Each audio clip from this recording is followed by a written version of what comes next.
Your phone got slower on purpose. This was by design, and this isn't unique to any large tech company. All of them do it.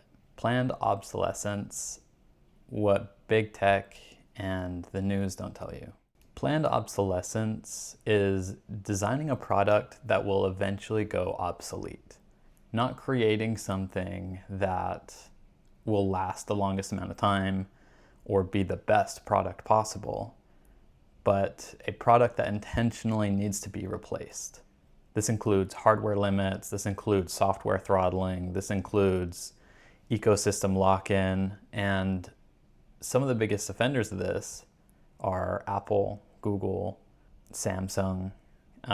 These companies build these ecosystems so that you have to not just buy one product, but buy the whole set. So with Apple, for example, they get you by getting a phone, and then, if you pair the phone with AirPods, then it works better. If you buy it with an Apple Watch, it works better. If you buy it with a MacBook or an iPad, it works better. And then you have more things available to you that other users may not if they don't have all these devices. On top of the ecosystems, they also throttle the software with time. And part of this is due to software and hardware need to balance out, and the hardware needs to keep improving, and the software needs to stay up with it, and vice versa. It's kind of like a balancing act. But the issue is that they will intentionally have updates that slow things down intentionally. And they'll reject that they do this, but all companies do this eventually, like Apple, Samsung,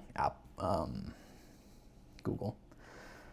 So this is my intention with this video, is really just to bring this to light, to explain this in further detail than maybe people may know about planned obsolescence. So Apple actually, in this case study, they had a battery throttling scandal. So in 2017, they admitted that slowing older phones was something that they were doing with software to prevent unexpected shutdowns. They didn't announce this, and there wasn't any user consent, but they admitted that they did it in 2017.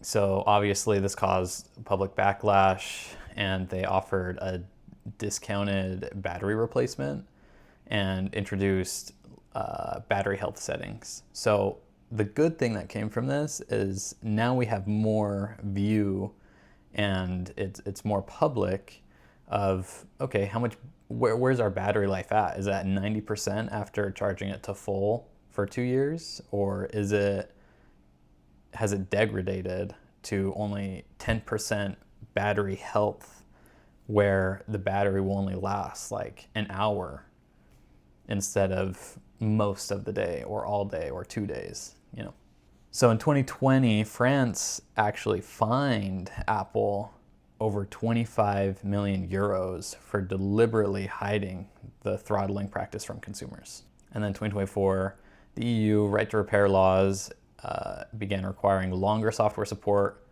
and accessible battery replacement. So fortunately, there's been countries and just a lot of public backlash that has led to improving the health, the transparency, and the longevity of devices in a meaningful way, where, and this is something I'll cover, it's not just Apple. Apple's been scrutinized, so in that example, and they increased how long they do iOS support for the older models, and they now show it a lot easier on their site, where you can search and find how long they're going to support their devices with updates. That doesn't mean you can't use it anymore. You can use their devices past updates, but then you'll just stop getting new updates, new security updates and releases. So for cybersecurity purposes, at that point, it's pretty crucial to then upgrade for better support. Samsung, they've been scrutinized, Google. So this is just industry-wide, right? So what does it actually cost us, the consumer? So 2 to 3 years, I would say actually most people are trying to get a new phone, whether it's because of marketing, whether it's because they just are trying to keep up with the Joneses. For whatever reason, we collectively feel like we should have the latest and greatest, be updating, don't want to be too many years behind.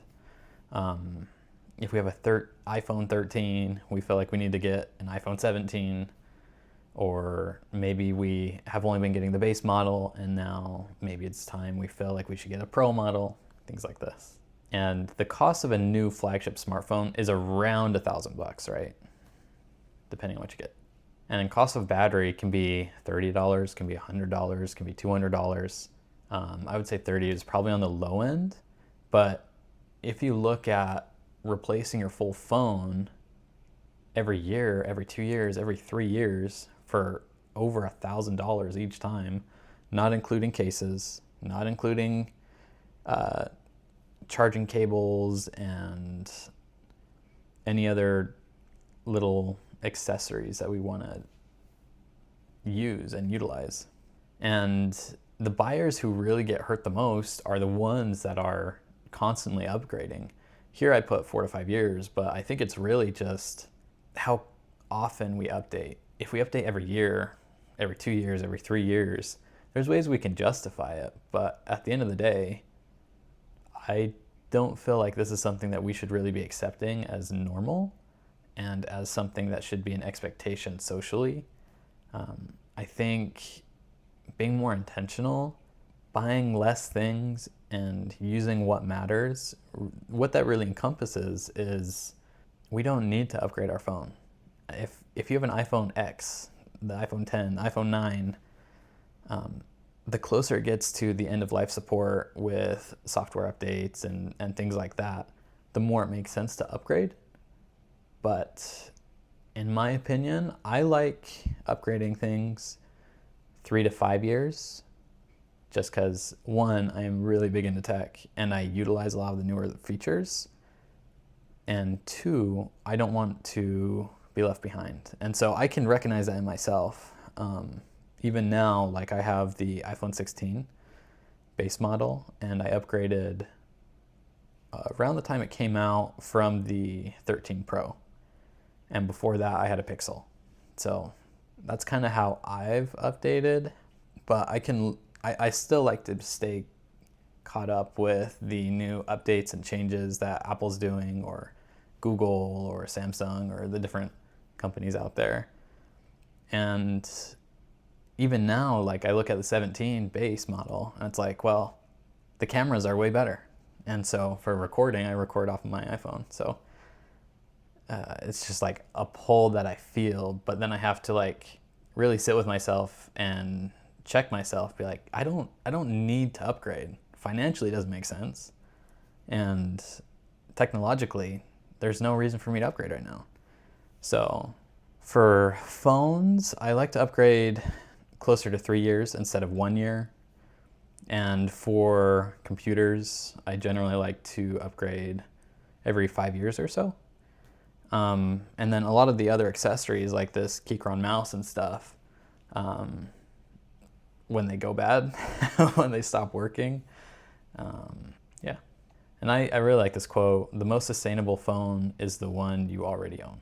So the pros and cons, we've kind of gone over some of these things, but as far as pros go for companies and sometimes the users, it funds innovation. Security patches, that's important. New hardware does offer real performance gains, better battery life. Now, is it as big as they claim? Generally, it's not. It's usually fairly comparable. From when you have a new phone, just in a few years, the battery is going to degrade. I mean, it just makes sense. So jobs, manufacturing, retail, industry-wide features, and competition. So there are some real pros with planned obsolescence, but there's real cons as well.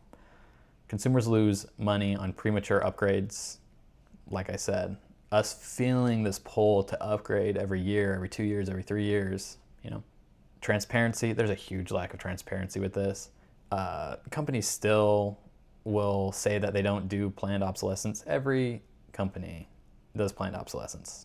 E-waste, there's just so many tons of e-waste that electronics can be recycled, and so many parts from the metals to the screens to the buttons to the circuitry, so much of it can genuinely be reused and just getting tossed.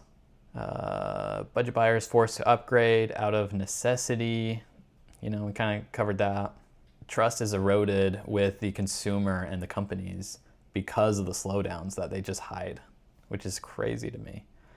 Security bundled with bloat, you can't split them. So many updates, especially with like Windows, for example, they'll do an update and it's a forced update where you can't pick and choose. You can't really customize unless you get a different version of Windows, like a Windows Lite version, which isn't offered by Microsoft, but other people are open sourcing and working on this. But like Clipchamp and Solitaire and different games and different things that are bloated that you don't know necessarily are there unless you read the full update, and it just gets added. Yes, you have to accept the terms of use, but let's be honest, most people aren't reading a terms of use. So what's actually being done right now, we talked a little bit about the European Union, Apple, battery health, self-repair program, Android, performance optimization of older models, extended support. Extended support is really the biggest piece, and then like battery health, transparency. Yeah. So what can you actually do?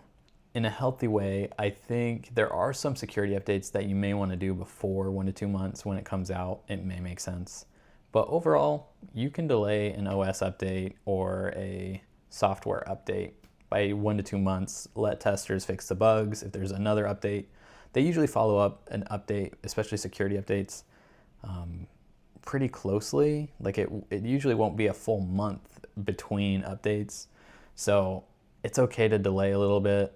Being with an IT background, this happens all the time, especially with Windows machines, where in like 2020, there was a blue screen of death that was happening because of the way that they sent out the update. If you turned on your computer after having the update, you would just immediately go to the blue screen of death and you could do nothing about it. So we had to revert the Windows update until there was a security patch. So you can avoid issues like that. So you can replace your battery before you replace your phone. That is a valid fix that you'll see a noticeable difference. It'll feel almost like a new phone again because the battery life will just be as good as it once was, basically. I think this is important. So especially when you're buying like older models or like used models, which I highly recommend, or even refurbished, not just from Apple and the other companies, but like locally, Facebook Marketplace or Amazon or other Best Buy, places that will do these refurbished or buy used like new. But yeah, if you don't want to trust someone on Facebook Marketplace. So it's important to know how long your device will be supported for. Like the iPhone 16, I do need to double check that, but 8 years, 10 years, like it's gonna be supported a long, long time. Buy intentionally and own the product longer. So for phones specifically, instead of changing it every 1 to 2 years, it's okay and it's good to replace it closer to a 5-year.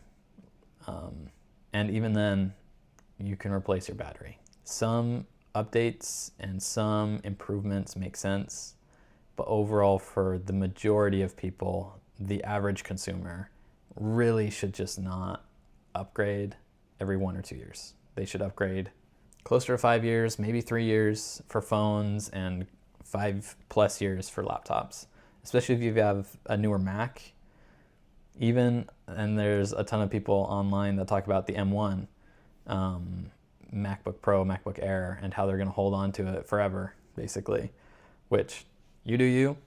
I want newer tech than that, but I do think it's important to be intentional. You don't need a new phone. You can just keep using and maintaining the one you have. If it's broken, you can get it fixed. You can fix the screen. You can fix the internals. You can fix the battery. You can fix the cameras. You can fix these things if they break. And 9 out of 10 times, it's going to be so much cheaper than buying a brand new $1,000+ phone. So buy less, use what matters. I hope you found this video useful. Like, comment, subscribe. I'll see you in the next video.